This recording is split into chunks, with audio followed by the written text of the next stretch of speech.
Hello everyone. तो कैसे हो आप? तो मैं चिंतन देसाई आप सबका बहुत बहुत स्वागत करता हूं हमारी ये फिजिक्स चैनल में। तो चलिए आज का लेक्चर स्टार्ट करते हैं। तो चलिए डिस्कस करते हैं अल्फा पार्टिकल ट्रेजेक्टरी। देखो, रदरफोर्ड जी ने जो एक्सपेरिमेंट किया था उसमें उन्होंने ये अल्फा पार्टिकल का पूरा बीम भेजा था, और उसके बाद वो किस तरीके से स्कैटर हुए उस हिसाब से उन्होंने कुछ कंक्लूजन दिए थे। वो सारे कंक्लूजन हमने लास्ट लेक्चर में डिस्कस कर लिए थे, है ना। लेकिन अगर हम ध्यान से समझे कि भाई ये अल्फा पार्टिकल की ट्रेजेक्टरी, मतलब कि सभी जो पार्टिकल, मतलब कि ये तो एक बीम था ना, बीम में एक पार्टिकल थोड़ी ना होगा, बहुत सारे ऐसे अल्फा पार्टिकल होंगे। तो वो बहुत सारे अल्फा पार्टिकल्स है, उनका अगर पाथ को अगर हम यहाँ पे ट्रेस करना चाहे, उनकी जो ट्रेजेक्टरी अगर उसको हम ट्रेस करना चाहते तो वो कैसे कर सकते हैं। तो उसके लिए आपको इम्पैक्ट पैरामीटर पता होना बहुत ही जरूरी है। अभी ये इम्पैक्ट पैरामीटर है क्या? तो भाई यहाँ पे impact parameter, the impact parameter is the perpendicular distance of the initial velocity vector of a alpha particle from the center of the nucleus। मतलब कि एग्जाम्पल के तौर पे अगर ये फिगर में आप देखोगे तो ये वाला जो अल्फा पार्टिकल है ना, ये वाला जो अल्फा पार्टिकल है, आप इसके ऊपर फोकस करोगे तो भाई ये अल्फा पार्टिकल की जो वेलोसिटी है वो ये डायरेक्शन में, वेलोसिटी से वेलोसिटी जो जिस डायरेक्शन में है वहां से ये न्यूक्लियस के जो सेंटर पॉइंट है ना, इन दोनों के बीच की जो दूरी है, वेलोसिटी वेक्टर एंड ये न्यूक्लियस का सेंटर पॉइंट, इन दोनों के बीच की जो परपेंडिकुलर डिस्टेंस होता है उसको इंपैक्ट पैरामीटर बोला जाता है ना। यहाँ पे लिखा है clearly, impact parameter is the perpendicular distance from the initial velocity of vector of the alpha particle from the centre of the nucleus. ठीक है, तो इसे इंपैक्ट पैरामीटर बोला जाता है। अल्टीमेटली न्यूक्लियस के सेंटर पॉइंट से किसी भी अल्फा पार्टिकल की वेलोसिटी का जो परपेंडिकुलर डिस्टेंस निकलता है उसे हम यहाँ पे इंपैक्ट पैरामीटर बोलेंगे। अभी इससे क्या पता चलता है, ये इंपैक्ट पैरामीटर से हमें क्या आइडेंटिफाई होता है, तो भाई वो भी देख लेते हैं।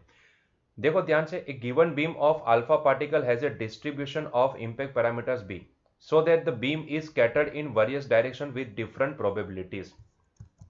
अभी कैसे ये आइडेंटिफाई करते हैं वो भी देख लेते हैं। तो भाई it is seen that the alpha particle close to the nucleus, close to the nucleus मतलब कि न्यूक्लियस से जितना करीब है, जितना नजदीक है, जैसे कि ये वाला देखो, ये है, ये है, ये है, तो ये सारे क्लोज है, नजदीक है, उसके न्यूक्लियस के नजदीक है, मतलब कि उनके लिए परपेंडिकुलर डिस्टेंस जो भी होगा वो छोटा होगा, स्मॉल वैल्यू होगी।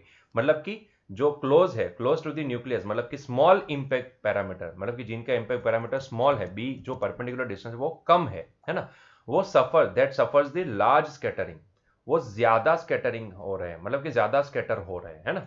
आप देख सकते हो कि जो जितने नजदीक है न्यूक्लियस के वो ज्यादा स्कैटर हो, जैसे कि इसको देखो, ये इस तरीके से मतलब ज्यादा एंगल पे स्कैटर हुआ, ये भी देखो ज्यादा एंगल पे स्कैटर हुआ है ना। तो उनका स्कैटरिंग जो हो रहा है वो ज्यादा एंगल पे हो रहा है। In case of head-on collision, the impact parameter is minimum and the alpha particle rebounds back। मतलब कि अगर एंगल थीटा, मतलब कि आप यहाँ पे इम्पैक्ट पैरामीटर जो भी है वो नियर अबाउट जीरो मान लो, है ना।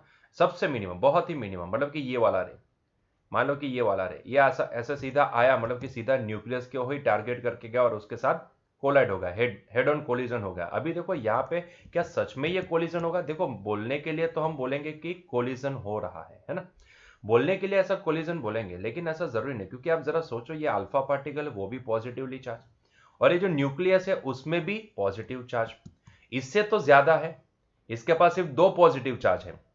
अल्फा पार्टिकल मतलब कि हीलियम, इसके पास सिर्फ दो पॉजिटिव चार्ज है, लेकिन यहाँ पे जो गोल्ड फॉइल का जो न्यूक्लियस है उसके पास उसका एटॉमिक नंबर 79 है, तो 79 जितना पॉजिटिव चार्ज है ना। तो उसके कंपैरिजन में इसके पास ज्यादा है, तो भाई क्या होगा कि भाई ये आएगा तो सही, इसके साथ टकराने की कोशिश तो करेगा, लेकिन उसकी काइनेटिक एनर्जी धीरे धीरे रिड्यूस होती जाएगी, और एक टाइम ऐसा आएगा कि बस उसकी काइनेटिक एनर्जी जीरो हो गई, तो अभी वो आगे नहीं बढ़ पाएगा और वहीं से वह वापस रिटर्न लौट जाएगा, है ना, रिवर्स हो जाएगा।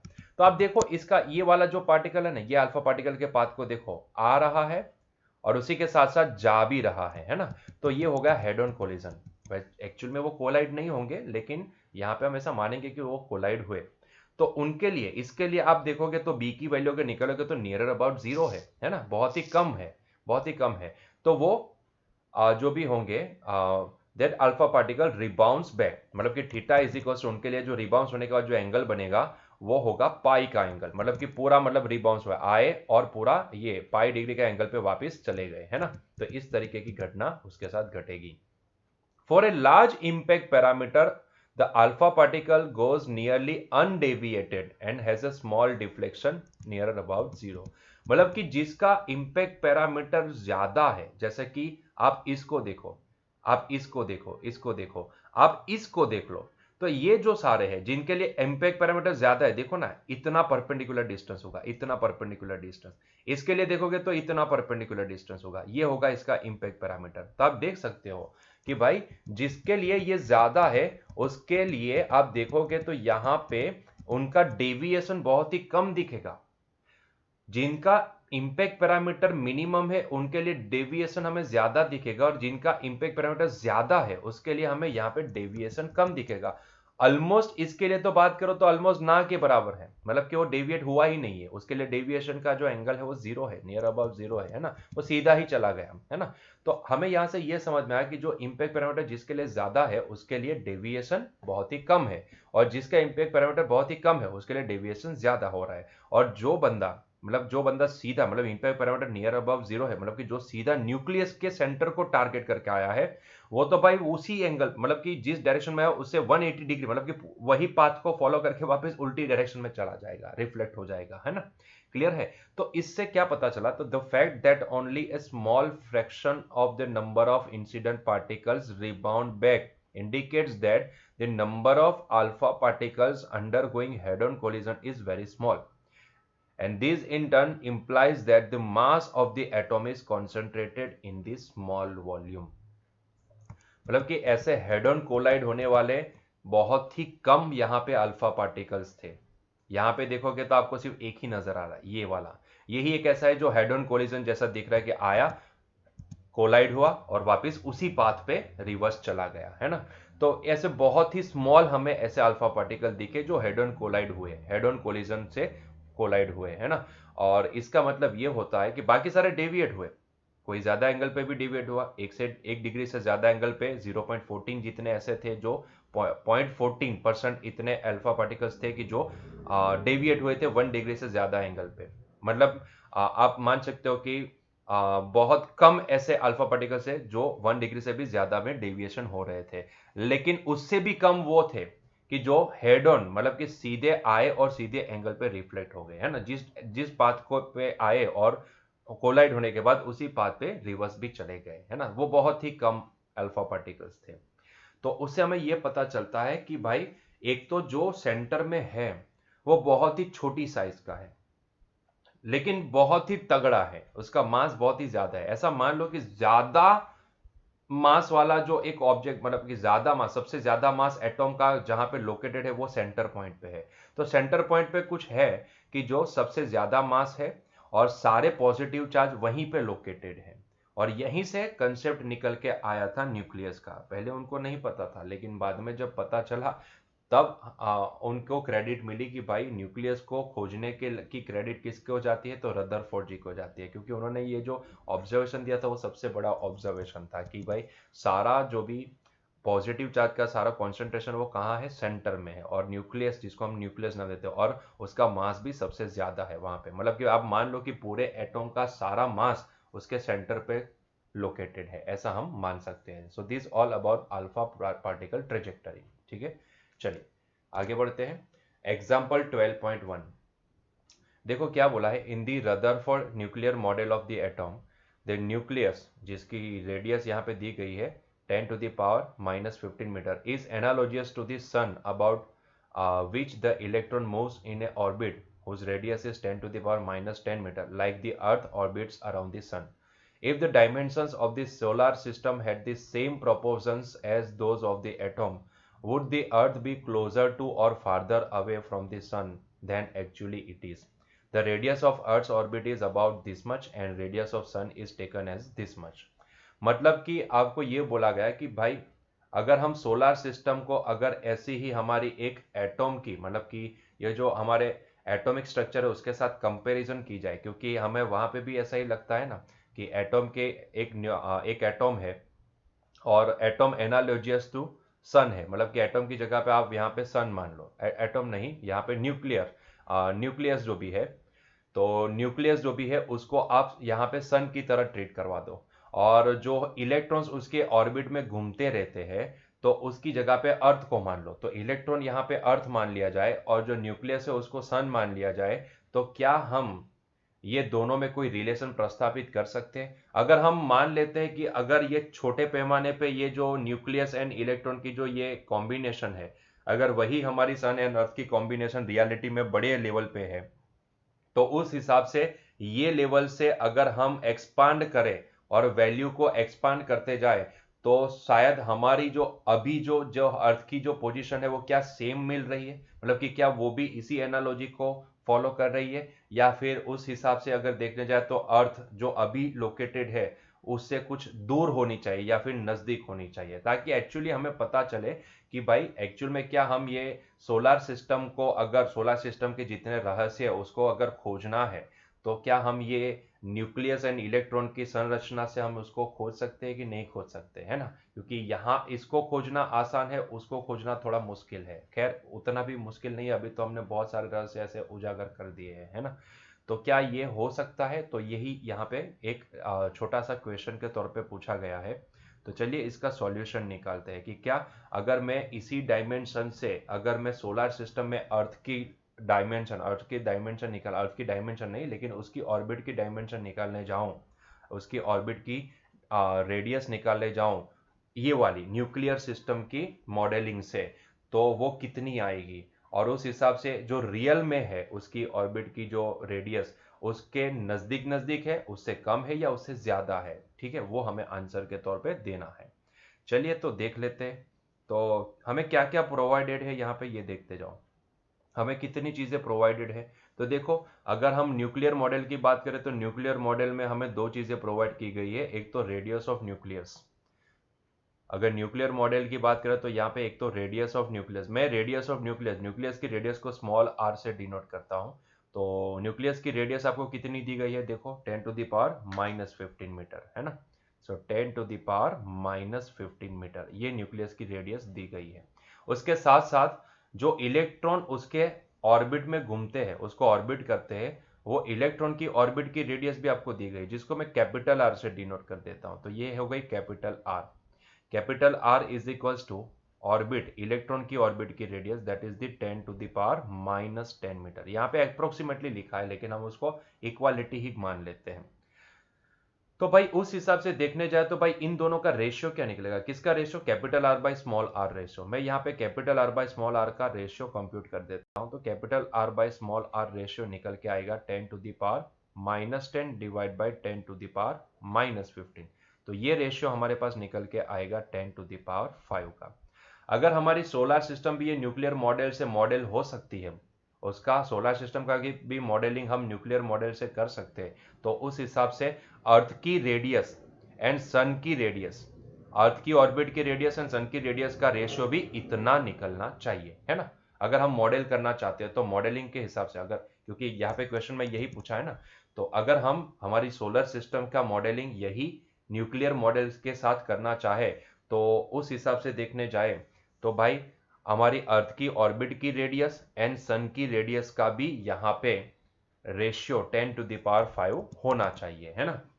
यहाँ पे आपको क्या दिया गया है, यहाँ पे आपको एक्चुअल में अर्थ की ऑर्बिट की रेडियस कितनी दी गई है, अर्थ की ऑर्बिट की रेडियस जिसको मैं आर ही बोल देता हूँ, है ना? तो ये अर्थ की ऑर्बिट की रेडियस आपको दी गई है 1.5 इंटू 10⁻11 मीटर। और ये जो सन है, सन की रेडियस कितनी दी गई है, रेडियस ऑफ सन जिसको मैं आर एस बोल देता हूँ, है ना, यहाँ पे जिसको मैं आर एस बोल देता हूँ। तो ये R S is equals to आपको दिया गया है, एक काम करते हैं इसको स्मॉल आर एस बोल देते हैं ताकि एनालॉजी आपको समझ में आए। Small R S is equals to, ये हमें दी गई है 7 इंटू 10⁸ मीटर, ठीक है? चलो बहुत बढ़िया। तो मान लेते हैं, क्योंकि ये तो एक्चुअल है, ये तो एक्चुअल है, ठीक है? तो अगर मैं इसी से मॉडलिंग करता हूं, तो मॉडलिंग करने के बाद मुझे अर्थ की ऑर्बिट की रेडियस मान लो मिल रही है आर ई डैश, और मुझे ये आर ई डैश पता करना है, क्योंकि ये तो एक्चुअल है। मैं ये जो वैल्यू आएगी उसको इसके साथ कंपेयर करूंगा और फिर आंसर दूंगा कि ये एक्चुअल से मुझे जो वैल्यू मिली मॉडलिंग से वो सही मिली, उसके बराबर मिली, उससे ज्यादा मिली या उससे कम मिली, है ना। तो वो मैं तभी तो बता पाऊंगा। तो उसके लिए मुझे क्या करना पड़ेगा, ये आर ई डैश की वैल्यू मुझे निकालनी पड़ेगी। तो हम इसी एनालॉजी को फॉलो करते हैं। दैट इज यहां पे भी radius of orbit, earth orbit divide by radius of sun, ये रेशियो 10⁵ होना चाहिए। ठीक है, 10⁵ ही होना चाहिए। तो ये हो जाएगा 10⁵ इंटू आर एस। तो ये हो जाएगा 10⁵ into R S. R S मतलब कि रेडियस ऑफ सन, और वो है हमारे पास 7 इंटू 10⁸। तो भाई ये आर ई डैश की वैल्यू क्या निकल के आएगी, तो ये निकल के आएगी 7 इंटू 10⁸ 8 एंड 5, ये हो जाएगा 10⁻13। ठीक है, 10⁻13 मीटर। तो जरा कंपेयर करो, तो यहाँ पे कंपेयर करो तो here clearly seen that R E dash को इसके साथ कंपेयर करो तो R E dash is greater than R E. और अगर आप कितना गुना अगर ये जानना चाहते हो तो भाई ये 1.5 एंड ये 7 को अगर हम नेग्लेक्ट करें और 10 के पावर को ही सिर्फ कंपेयर करें तो मुझे तो इतना दिखता है कि यहाँ पे 10⁻11 है और यहाँ पे 10⁻13 है। तो मुझे तो यहाँ पे भाई अगर मैं इसी मॉडलिंग से आगे बढ़ता हूँ तो इसी मॉडलिंग से अगर मैं जो न्यूक्लियर मॉडल है उसी मॉडलिंग से मैं अगर मैं सोलर सिस्टम का भी मॉडलिंग करने जाऊं तो भाई वहां पे मुझे अर्थ की ऑर्बिट की रेडियस 100 गुना ज्यादा मिल रही है। देखो ये 10⁻11 है, ये 10⁻13 है। तो ये 1.5 एंड 7 को नेग्लेक्ट करें तो सिर्फ 10 के पावर को कंपेयर करें तो 100 गुना मुझे ज्यादा मिल रही है। तो इसका मतलब ये होता है कि एक्चुअल में जो भी है उससे ये फार्दर है, मतलब कि दूर है ना, farther away from the sun actually it is. तो ये आंसर आएगा, it is farther away from the sun then actually it is, है ना, अगर हम ये मॉडलिंग को फॉलो करें तो। ठीक है, तो इसका मतलब ये होता है कि सोलर सिस्टम का मॉडलिंग हम ये न्यूक्लियर मॉडल के साथ नहीं कर सकते हैं कि भाई छोटे पैमाने पे है, चलो इसको मॉडलिंग का उसी का इस्तेमाल करके हम इसके रहस्य को उजागर कर दे, तो ये पॉसिबल नहीं हो पाएगा, है ना। ये आप समझ सकते हो 100 गुना ज्यादा वैल्यू मिल रही है ना। सो इसीलिए करेक्ट आंसर क्या है, it is farther away from the sun then actually it is. ठीक है, तो this is the answer. Clear. चलिए नेक्स्ट क्वेश्चन की ओर आगे बढ़ते हैं। Example 12.2, in a Geiger Marsden experiment, what is the distance of closest approach to the nucleus of a 7.7 mega electron volt alpha particle before it comes momentarily to the rest and reverse its direction? आपको यहाँ पे पूछा गया है what is the distance of closest approach. अभी ये distance of closest approach क्या होता है, आइए समझते हैं। उसको समझने के लिए हम वही एक्सपेरिमेंट, ये जो गाइगर मार्सडन एक्सपेरिमेंट की जो बात करें वो एक्चुअल में रदरफोर्ड का एक्सपेरिमेंट की बात हो रही है यहाँ पे, है ना। आपको पता है कि ये गाइगर एंड मार्सडन इन्हीं के पास उन्होंने एक्सपेरिमेंट करवाया था, परफॉर्म करवाया था। ठीक है, तो हम वही एक्सपेरिमेंट के पास वापस जाते हैं।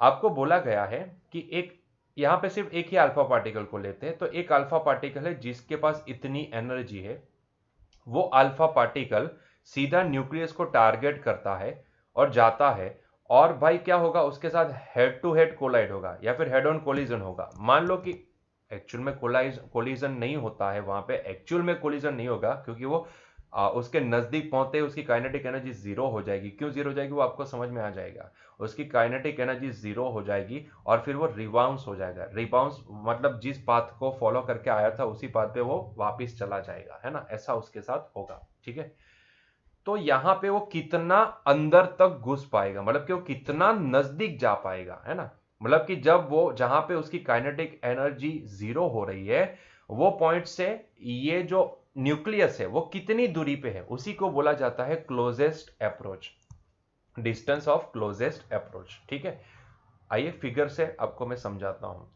भाई मान लो कि ये एक अल्फा पार्टिकल है जिसकी हम बात कर रहे हैं, जिसके पास एनर्जी कौन सी है, जिसके पास एनर्जी जो भी है जो आपको दी गई है 7.7 मेगा इलेक्ट्रॉन वोल्ट, वो जो एनर्जी आपको दी गई है ना, it is the kinetic energy. Obviously एक अल्फा पार्टिकल एमिट हुआ तो उसके पास कौन सी एनर्जी होनी चाहिए, आप खुद ही सोचो उसके पास कौन सी एनर्जी होगी। वो सोर्स ने उसको एमिट किया तो उसके पास कौन सी एनर्जी होनी चाहिए, काइनेटिक एनर्जी होनी चाहिए, है ना। तो ये जो एनर्जी आपको दी गई है it is the kinetic energy.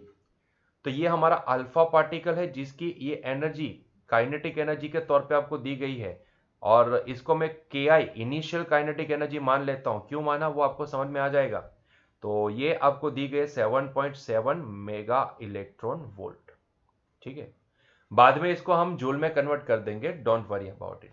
अच्छा, ये अल्फा पार्टिकल का चार्ज कितना होता है, तो भाई ये हीलियम है ना, तो इसके पास दो पॉजिटिव चार्ज होंगे। तो चार्ज तो होगा भाई दो पॉजिटिव, मतलब कि मैं अगर इसको लिखना चाहूं, पॉजिटिव को ऐसे नहीं लिखेंगे लेकिन चार्ज की वैल्यू लिखनी है, तो मैं इसको लिखूंगा ट्वाइस ई के बराबर, सिर्फ मैग्नीट्यूड के तौर पे ये, क्योंकि उसके बाद दो प्रोटॉन है तो भाई इसके पास चार्ज टोटल कितना होगा, ट्वाइस ई के बराबर, है ना, लेकिन पॉजिटिव पॉजिटिव चार्ज, ठीक है।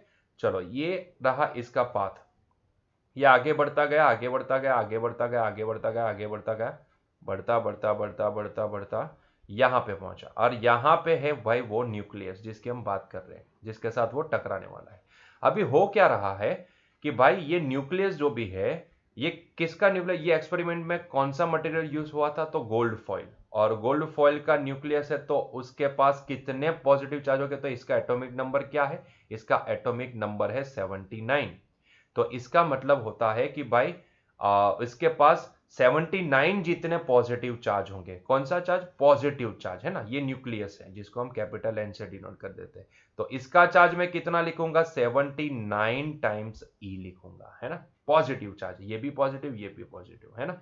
तो हो क्या रहा है आप समझो, इसके पास सिर्फ दो पॉजिटिव चार्ज है, इसके पास 79 जितने पॉजिटिव चार्ज है। तो जैसे जैसे भाई ये अंदर तक जाता जाएगा, ये alpha particle towards the nucleus ऐसे मूव होता जाएगा, वैसे वैसे भाई इसका रिपल्सिव फोर्स उसको रिपेल करता जाएगा, है ना, क्योंकि यहां पे भी पॉजिटिव चार्ज है ना और उससे ज्यादा है, तो ये इसको रिपेल करते जाएंगे, मतलब कि इसका रिपल्सिव फोर्स कंटिन्यूसली उसको लगता जाएगा, मतलब कि रिपल्सिव फोर्स का एसिलरेशन उसको ये डायरेक्शन में लगेगा। अभी देखो मोशन उसकी होगी ये डायरेक्शन में और एसिलरेशन लग रहा है उल्टी डायरेक्शन में, तो वो क्या करेगा, उसकी वेलोसिटी को कम करता जाएगा, है ना। वेलोसिटी को कम करता जाएगा, इसका मतलब ये होता है कि जैसे जैसे वो आगे बढ़ता जाएगा वैसे वैसे उसकी काइनेटिक एनर्जी रिड्यूस होती जाएगी, और एक टाइम ऐसा आएगा कि जहां पे पहुंच के उसकी काइनेटिक एनर्जी क्या हो जाएगी, जीरो हो जाएगी। तो मान लो कि वो यहां पे पहुंचा जहां पे इसकी काइनेटिक एनर्जी क्या हो गई, जीरो हो गई, है ना, यहां पे पहुंचा और वहां पे उसकी काइनेटिक एनर्जी जीरो हो गई। तो मैं यहां पे लिखता हूं कि भाई यहां पे उसकी फाइनल काइनेटिक एनर्जी जीरो हो गई, मोमेंटरीली रेस्ट लिखा है यहां पे, मोमेंटरीली रेस्ट। तो यहां पे इसकी काइनेटिक एनर्जी जीरो हो गई, ठीक है, यही अल्फा पार्टिकल ही है, लेकिन यहां पे इसकी काइनेटिक एनर्जी जीरो हो गई। तो अब ये पॉइंट पे इससे न्यूक्लियस कितनी दूरी पे है, उसी को बोला जाता है क्लोजेस्ट अप्रोच, ठीक है। मतलब कि आपको ये पॉइंट से न्यूक्लियस कितनी दूरी पे है, बस वो दूरी यहां पे निकालने को बोला गया है, ठीक है, क्लियर हुआ। तो ये जो स्मॉल डी है उसी को बोला जाता है distance of closest approach, clear हुआ ये पॉइंट, ठीक है। तो हमें ये डी पता करना है। अभी कैसे करें ये डी, डी कैसे पता करें, तो यहां पे क्या सारा खेल एनर्जी का नहीं लगता आपको, क्योंकि जो दी गई है वो भी एनर्जी ही दी गई है, तो सारा खेल आपको एनर्जी का नहीं लगता है भाई, एनर्जी का ही फंडा यहां पे अप्लाई कर सकते हैं। आप देखो ध्यान से भाई, इनिशियली उसके पास काइनेटिक एनर्जी थी, जैसे जैसे जैसे जैसे वो आगे बढ़ता गया उसकी वेलोसिटी कम होती गई, क्योंकि रिपल्सिव फोर्स लग रहा है तो एक्सीलरेशन अपोजिट डायरेक्शन में है, तो उसकी वेलोसिटी कम होती जाएगी, मतलब कि उसकी काइनेटिक एनर्जी कम होती जाएगी। क्या आपको ये क्वेश्चन नहीं हो रहा है कि यहाँ पे ये जो काइनेटिक एनर्जी कम हो रही है, डिक्रीज हो रही है, वो कहां जा रही है, कहीं पे तो उसका कन्वर्जन हो रहा है, कौन से फॉर्म में वो कन्वर्ट हो रही है, क्या यहाँ पे हिट के फॉर्म में कन्वर्ट हो रही है, छी छी छी भाई, यहाँ पे फ्रिक्शन थोड़ी ना है, ये रिपल्सिव फोर्स है, फ्रिक्शन होता तो एनर्जी को हिट के फॉर्म में रिलीज करता, लेकिन ये हिट के फॉर्म में तो नहीं जा रही है क्योंकि यहाँ पे कोई फ्रिक्शन नहीं है। तो ऐसे केस में वो काइनेटिक एनर्जी जो रिड्यूस हो रही है वो कहां जा रही है, तो भाई साहब वो काइनेटिक एनर्जी पोटेंशियल एनर्जी में कन्वर्ट हो रही है।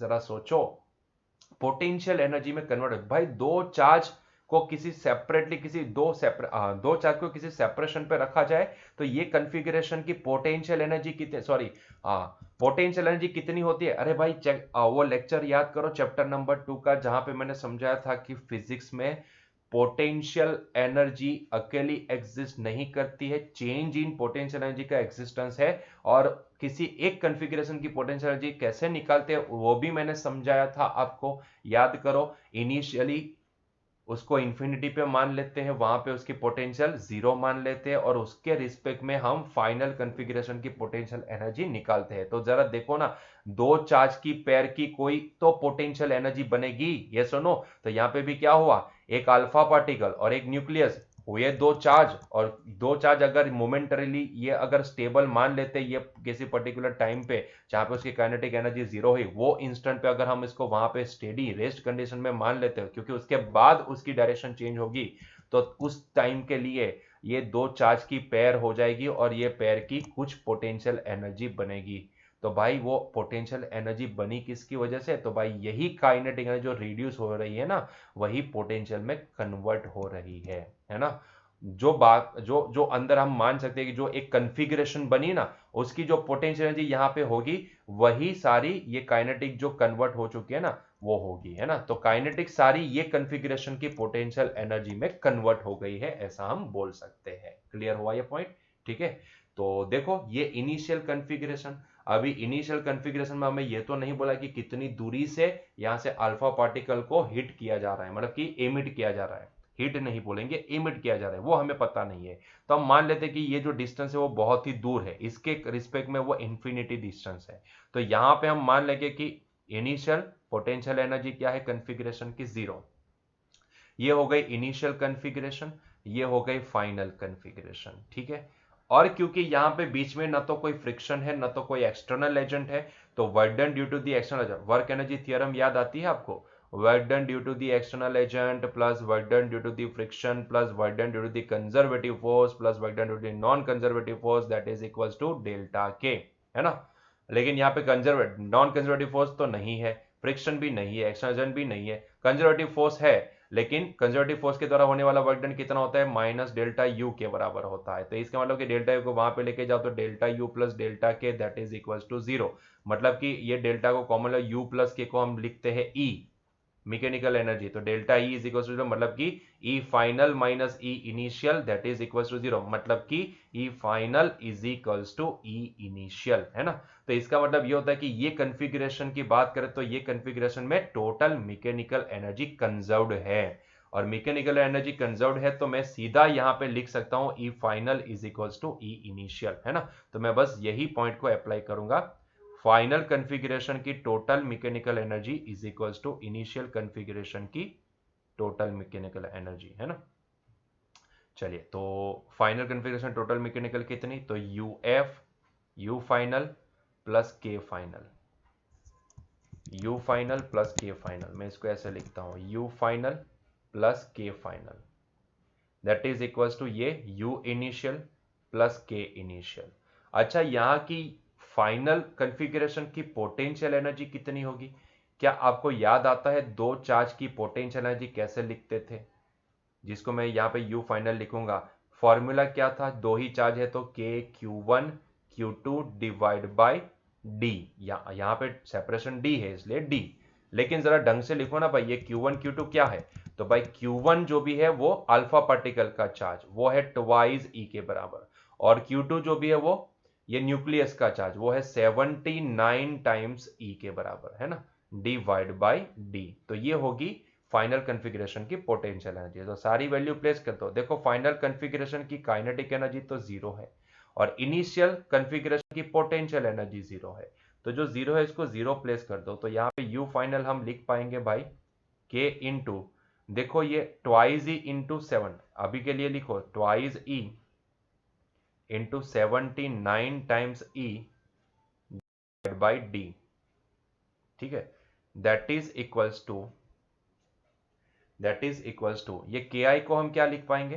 तो ये के आई जो भी है वो हमें सीधी क्लियरली दी गई है, के आई हमें डायरेक्टली दी गई है, तो के आई को के आई ही रखते हैं, तो ये डायरेक्टली हमारे पास है।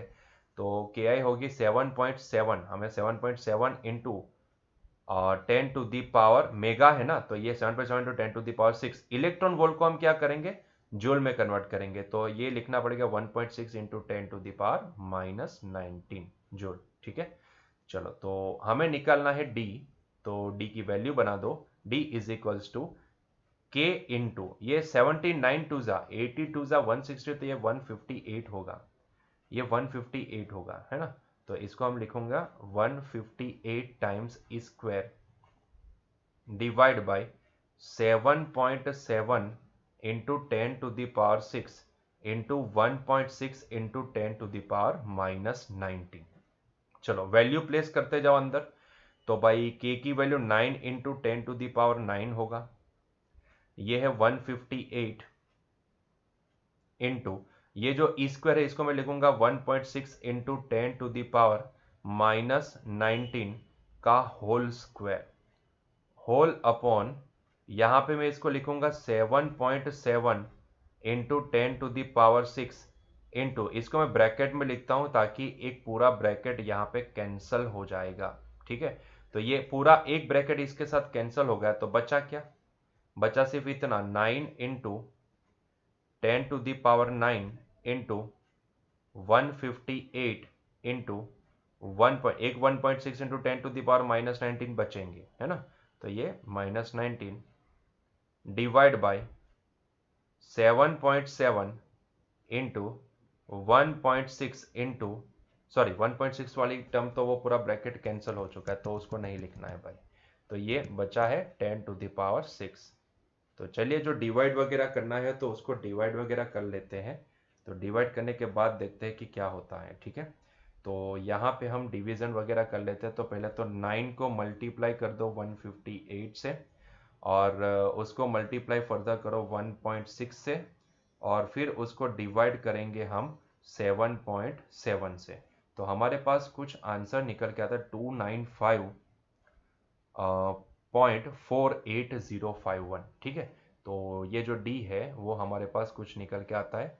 अभी तो ये सिर्फ डिवीजन निकल के आया है 295.4805 इंटू 10⁻, देखो ये 9 एंड -19, तो ये हो जाएगा 10⁻⁻10 इंटू वो जो डिनोमिनेटर 10⁻6 है उसको न्यूमरेटर में ले जाओ तो ये 10⁻6 हो जाएगा, है ना।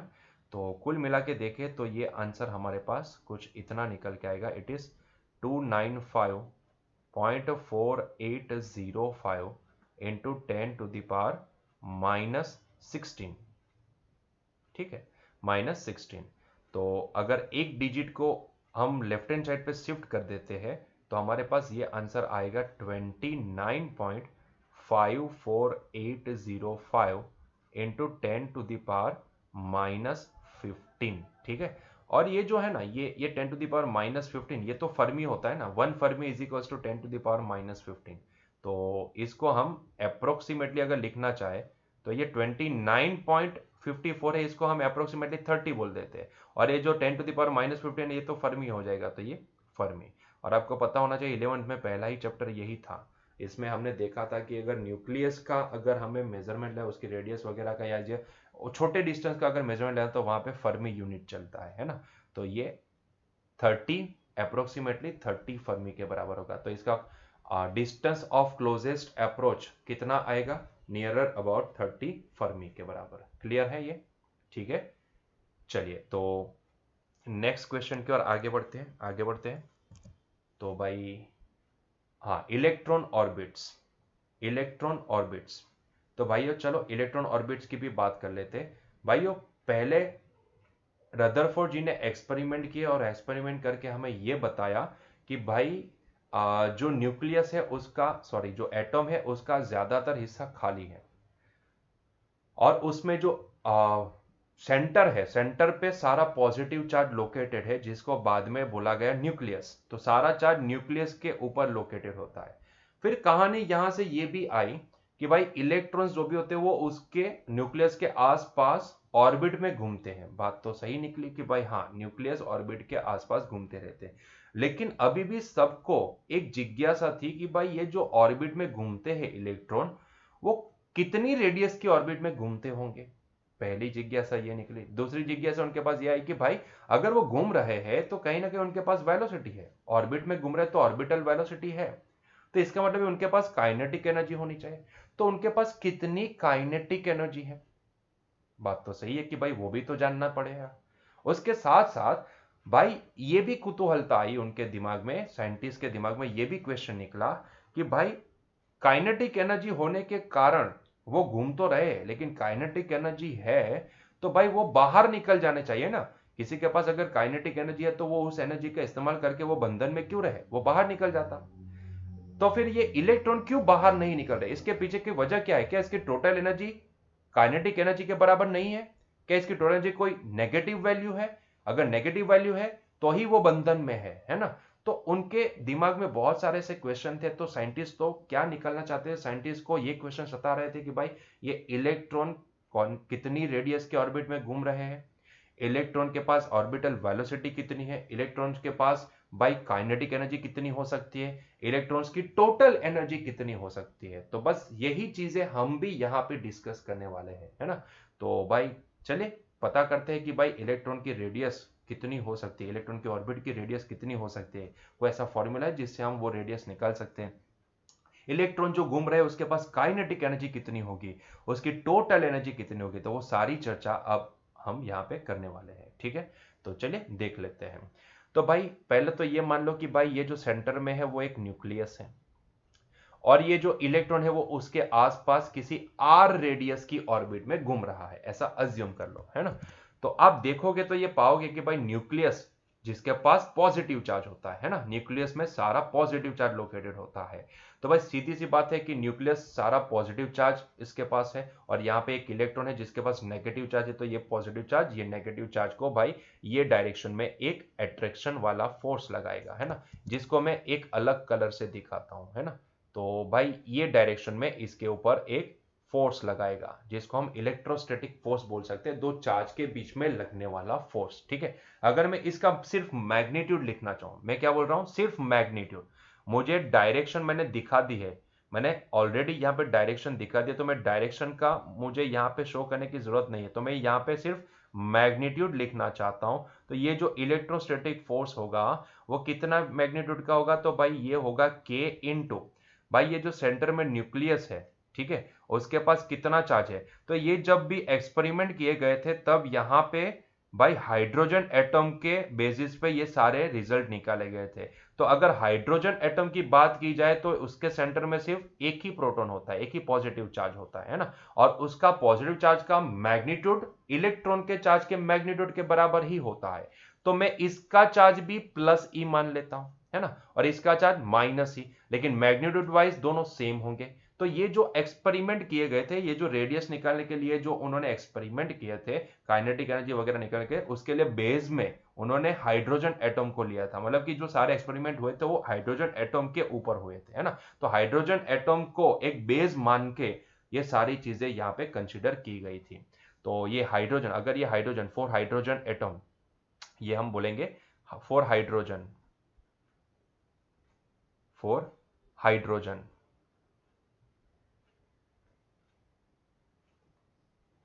एटम। तो ये जो बात हो रही है वो हाइड्रोजन के रिस्पेक्ट में हो रही है ना।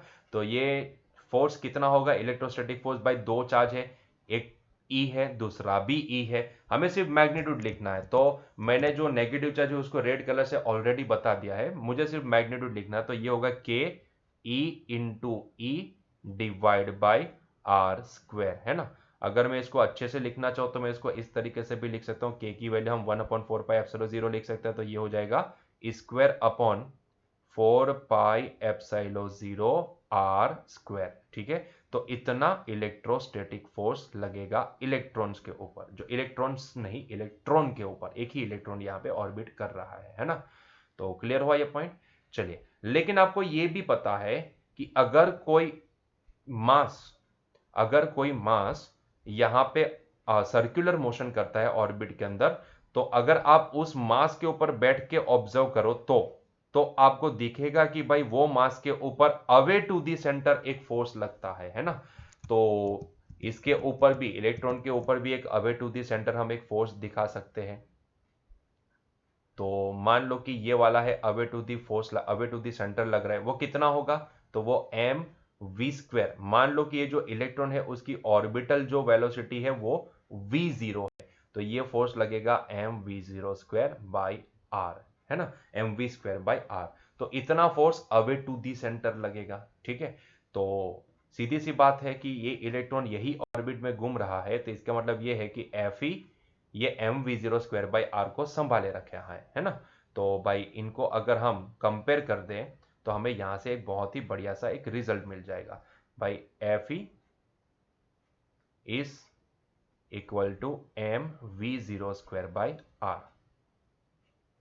ठीक है, ये एफ ई कितना है भाई, एफ ई है square upon 4 pi epsilon 0 r square, that is equals to m v zero square by r. देखो एक आर ने एक आर को छम्मा छम्मा कर दिया। हमें चाहिए थी रेडियस की वैल्यू, तो देखो रेडियस की वैल्यू तो यहीं से मिल जाएगी। बचा क्या यहाँ पे, square upon 4 pi epsilon 0 r, that is equals to m v zero square. ठीक है, हमें रेडियस चाहिए, तो रेडियस को सब्जेक्ट बना दो, रेडियस इज इक्वल्स टू क्या हो जाएगा, square upon 4 pi epsilon 0 into m v zero square. So this is the radius of orbit of electron. ठीक है, हाइड्रोजन एटम में अगर कोई एक इलेक्ट्रॉन रोटेट कर रहा है, ये ऑर्बिट में घूम रहा है, तो उस ऑर्बिट की रेडियस हम ये फॉर्मूला से पता कर सकते हैं। तो इसको बॉक्स बना देते हैं, ये हमारे लिए बहुत ही बड़ा रिजल्ट है। ठीक है, चलो तो ये तो बात हो गई भाई रेडियस की, कि भाई अगर रेडियस निकालना है तो आप ये फॉर्मूला यूज करके आप रेडियस निकाल सकते हो। अब बात आती है भाई काइनेटिक एनर्जी की। भाई ये जो इलेक्ट्रॉन मूव हो रहा है, ये उसके पास कुछ ऑर्बिटल वेलोसिटी है, लेट्स से v0, यहाँ पे हमने बोला है v0, तो भाई उसके पास कुछ काइनेटिक एनर्जी भी होगी, है ना, उसके पास कुछ काइनेटिक एनर्जी भी होगी। तो वो काइनेटिक एनर्जी कितनी होगी, तो चलिए पता करते हैं काइनेटिक एनर्जी। तो next we are going to find out kinetic energy. तो चलिए पता कर लेते हैं काइनेटिक एनर्जी कितनी होगी। तो काइनेटिक एनर्जी कितनी हो सकती है, तो काइनेटिक एनर्जी निकालने के लिए हम यही रिलेशन का वापस इस्तेमाल करते हैं। तो भाई हमें एक रिलेशन मिला है भाई, m v zero square is equivalent to square upon 4 pi epsilon 0 r. ठीक है, दोनों साइड पे मैं क्या करता हूं, 1/2 से मल्टीप्लाई कर देता हूं, तो ये हो जाएगा 1/2 m v zero square, that is equal to, यहां पे 1/2 से मल्टीप्लाई करेंगे तो ये डिनोमिनेटर में हो जाएगा 8 पाई एप्सिलॉन 0 आर। लेकिन जरा देखो तो ये लेफ्ट हैंड साइड पे half m v zero square, इसको मैं क्या बोल सकता हूं, काइनेटिक एनर्जी, इसको मैं बोल सकता हूं काइनेटिक एनर्जी। ठीक है, आप सिर्फ इसको के से डिनोट करो तो भी चलेगा। तो it is the kinetic energy of electron who is orbiting the nucleus. ठीक है, तो ये हो जाएगी इसकी काइनेटिक एनर्जी। वो कितनी आई, square upon 8 pi epsilon 0 R के बराबर। ठीक है, तो ये हो गया हमारा दूसरा रिजल्ट, तो इसको भी बॉक्स बना देते हैं, हमारे लिए तो इंपॉर्टेंट है।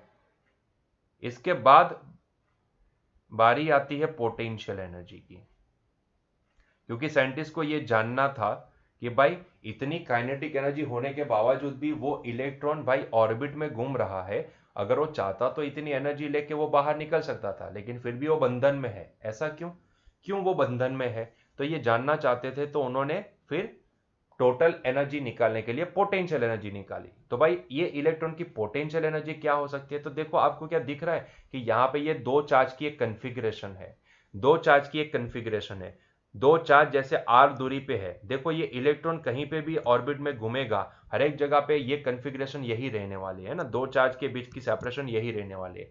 तो अगर मैं सिर्फ इनको दो चार्ज की तरह ट्रीट करूं, तो हम यहां से ये दो चार्ज की कन्फिग्रेशन की पोटेंशियल एनर्जी लिख सकते हैं। तो भाई ये पोटेंशियल एनर्जी कितनी होगी, पोटेंशियल एनर्जी का formula k Q one Q two by r के बराबर है ना, k Q one Q two by r के बराबर। क्यू वन मतलब कि न्यूक्लियस का चार्ज, क्यू टू मतलब कि इलेक्ट्रॉन का चार्ज, डिवाइड बाई आर के बराबर। यहाँ पे हम के की वैल्यू लिखते हैं 1/4 पाई एप्सिलॉन 0, तो ये हो जाएगा स्क्वायर अपॉन, सॉरी मैं भूल गया, मैंने गलती की है यहाँ पे भाई, पोटेंशियल एनर्जी में विथ साइन हमें लिखना होता है, ये फोर्स था और हमने यहाँ पे सिर्फ मैग्नीट्यूड ही देखा था, है ना, ये पोटेंशियल एनर्जी है, स्केलर क्वांटिटी है, तो यहां पे मुझे इलेक्ट्रॉन का चार्ज विथ साइन लिखना पड़ेगा। तो मुझे यहाँ पे विथ साइन लिखना पड़ेगा, इसलिए मैं इसको लिखता हूं माइनस ई। न्यूक्लियस का चार्ज ई एंड जो इलेक्ट्रॉन है उसका चार्ज माइनस ई। तो ये हो जाएगा भाई माइनस स्क्वायर अपॉन के की वैल्यू हमने लिखी 1/4πε0, तो ये हो जाएगा 4πε0r। तो ये हो जाएगी इलेक्ट्रॉन की पोटेंशियल एनर्जी, है ना। जो ऑर्बिट में घूम रहा है वो इलेक्ट्रॉन के पास इतनी पोटेंशियल एनर्जी होगी, ऐसा हम बोल सकते हैं, ठीक है। तो ये हो गई पोटेंशियल एनर्जी। चलिए, तो इसको भी बॉक्स बना देते हैं, ये भी हमारे लिए एक अच्छा रिजल्ट है। तो अगर मैं बोलूं कि तो फिर टोटल एनर्जी इलेक्ट्रॉन की कितनी होगी, तो टोटल एनर्जी अगर हम यहां पे इलेक्ट्रॉन की निकालने जाएंगे तो total energy, sorry colour change करना पड़ेगा। So total energy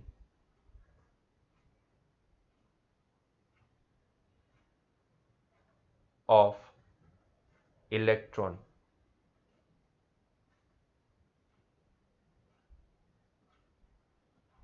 that is equals to kinetic energy plus potential energy.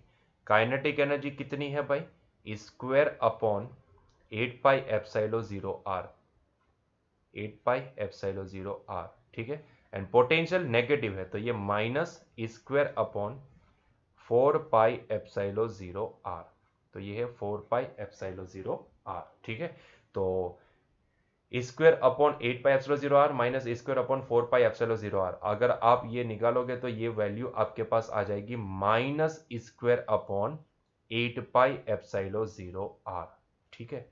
तो देखो ये टोटल एनर्जी क्या आई, टोटल एनर्जी हमारे पास आई नेगेटिव। देखो टोटल एनर्जी की वैल्यू नेगेटिव आई, और इसका मतलब ये होता है कि भाई इतनी काइनेटिक एनर्जी होने के बावजूद भी यहाँ पे इलेक्ट्रॉन अभी भी बंधन में है, वो बाहर नहीं निकल सकता है ना, क्योंकि उसकी total energy kinetic plus potential आप निकालोगे तो आपको समझ में आ जाएगा कि भाई इसकी total energy still it is negative, वो नेगेटिव आ रही है, तो इसीलिए वो बंधन में है, वो बाहर नहीं निकल सकता है। क्लियर हुआ ये पॉइंट, ठीक है। तो चलिए इसके रिलेटेड हम क्वेश्चन भी सॉल्व कर लेते हैं। एग्जाम्पल 12.3 देखो क्या बोला है, it is found experimentally that 13.6 electron volt energy is required to separate a hydrogen atom into a proton and an electron. Compute the orbital radius and the velocity of the electron in a hydrogen atom. आपको ऐसा बोला गया है कि भाई experimentally ऐसा माना गया कि 13.6 इलेक्ट्रॉन वोल्ट की एनर्जी देने से भाई हाइड्रोजन एटम को, प्रोटॉन एंड इलेक्ट्रॉन को मतलब कि अलग कर सकते हैं, मतलब कि हाइड्रोजन एटम को तोड़ सकते हैं, ऐसा हम मान सकते हैं, ठीक है। ऐसा हमें दिया गया है। तो आपको क्या पता करना है, आपको यह पता करना है कि what is the orbital radius and what is the velocity of the electron in a hydrogen atom. तो भाई हाइड्रोजन एटम में इलेक्ट्रॉन की वेलोसिटी कितनी होगी वो पता करना है, और उसकी ऑर्बिटल रेडियस मतलब कि ऑर्बिट की रेडियस कितनी होगी वो पता करना है, ठीक है। तो पता कर लेते हैं। तो देखो आपको क्या दिया गया है, आपको जो एनर्जी दी गई है ना एक्सपेरिमेंटली दैट इज 13.6 वॉट, वो एक्चुअली टोटल एनर्जी दी गई है ना, टोटल एनर्जी। तो आप देखो ये टोटल एनर्जी की वैल्यू के साथ अगर आप कंपेयर करोगे, ठीक है, ये टोटल एनर्जी की वैल्यू के साथ अगर आप ये कंपेयर करोगे, क्योंकि इलेक्ट्रॉन के पास इतनी एनर्जी नेगेटिव है, अगर आप उतनी एनर्जी उसको पॉजिटिव देते हो तो वो बाहर आ सकता है ना। तो आप सिर्फ ये मैग्नीट्यूड को, टोटल एनर्जी के मैग्नीट्यूड को कंपेयर करें तो हमें यहां से कहानी बन सकती है। तो मैं सीधा इसको कंपेयर कर देता हूं। तो ये जो टोटल एनर्जी जो भी है जिसकी मैग्नीट्यूड हमारे पास कितना है 13.6 इलेक्ट्रॉन वोल्ट, लेकिन उसको अगर लिखे तो ये square upon 8πε0r, that is equals to 13.6 electron volt, ठीक है।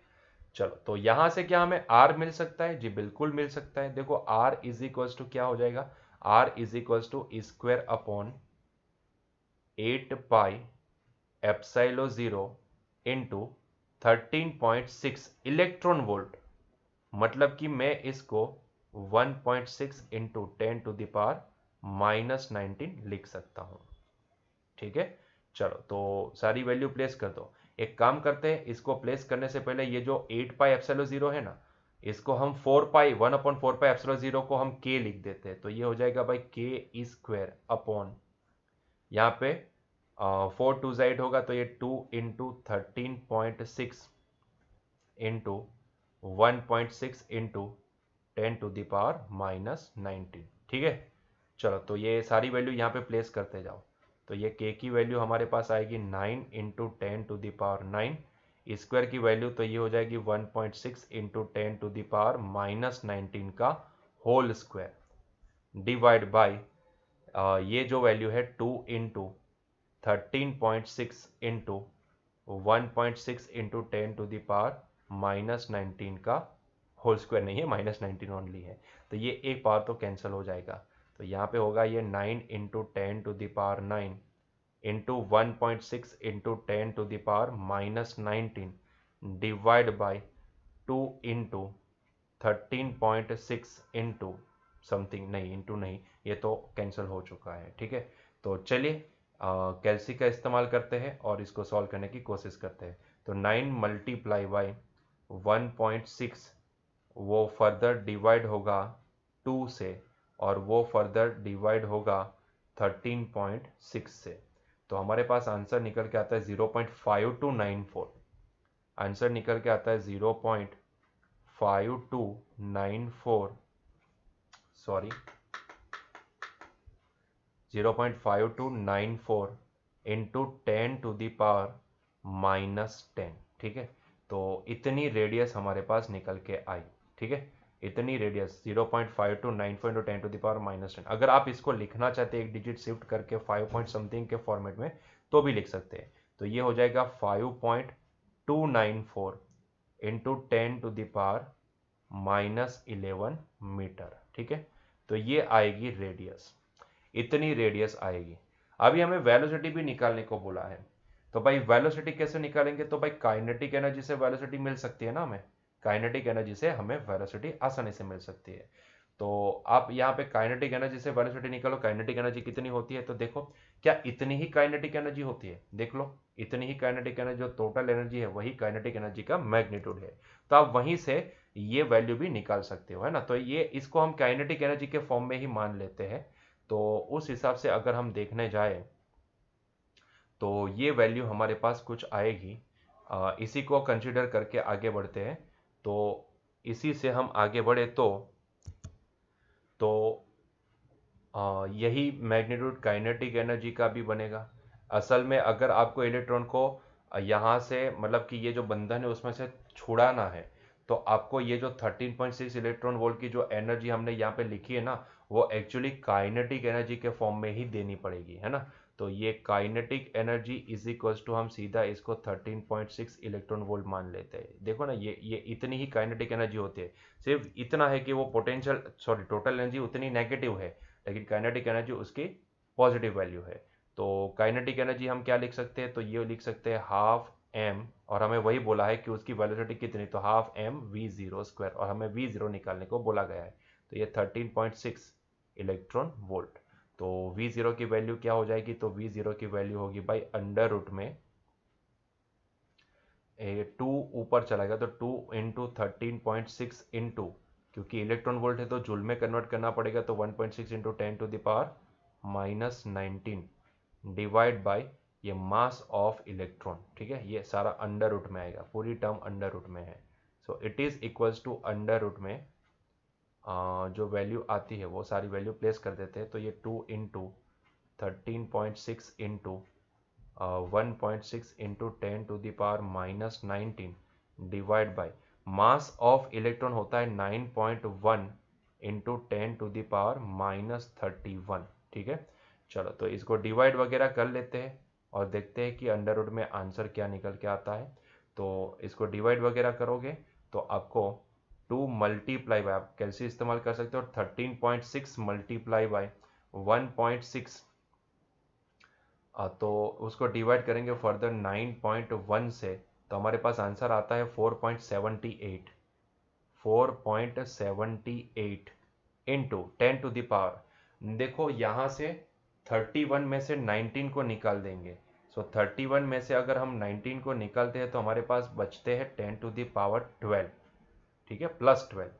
तो अंडर रूट निकालेंगे इसका, अंडर रूट अगर हम इसका निकाल अप्रोक्सीमेटली ये 4 है ना, तो ये 4.78 का अंडर रूट निकल के आएगा 2.186, तो ये हो जाएगा 2.1863 इंटू 10⁻12 का अंडर रूट निकलेगा 6, तो ये 10⁻6 मीटर पर सेकंड। ठीक है, तो इतनी वेलोसिटी, ऑर्बिटल वेलोसिटी होगी उस इलेक्ट्रॉन की। ठीक है, क्लियर।